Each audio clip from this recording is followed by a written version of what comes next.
Et comme c'est le week-end qui démarre à table pour parler de gastronomie, c'est le rendez-vous des gourmets. Tout d'abord, la foire du textile et de la gastronomie dans sa 4e édition a pris fin à Conakry. Elle a réuni plusieurs artisans, surtout les femmes qui excellent dans l'art culinaire. Principal défi, valoriser la culture guinéenne. Parmi les exposantes, une dizaine accompagnées par le Fonds d'appui aux activités économiques des femmes et filles. Mohamed Doukamara. La foire du textile et de la gastronomie dans sa 4e édition connaît un engouement des femmes qui s'activent dans la valorisation et la vente des produits made in Guinée.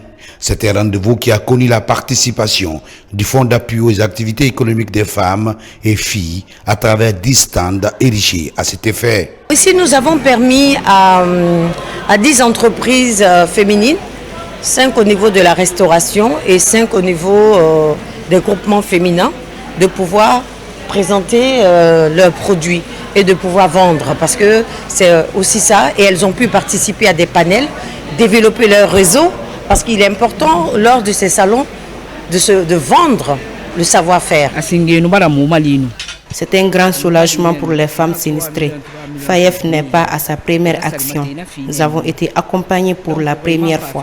Venir encore nous appuyer nous va droit au cœur. Pour ces responsables du FAEF, l'accompagnement des femmes, notamment des sinistrés du drame de Coronting, et à près de 2 ans, dans cette foire commerciale, explique la volonté des autorités guinéennes à ne laisser aucune Guinéenne pour compte.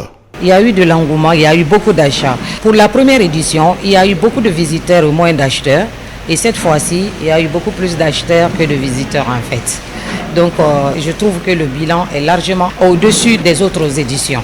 La valorisation du savoir-faire guinéen à travers cette exposition-vente est l'œuvre de la structure Culture et Fierté guinéenne.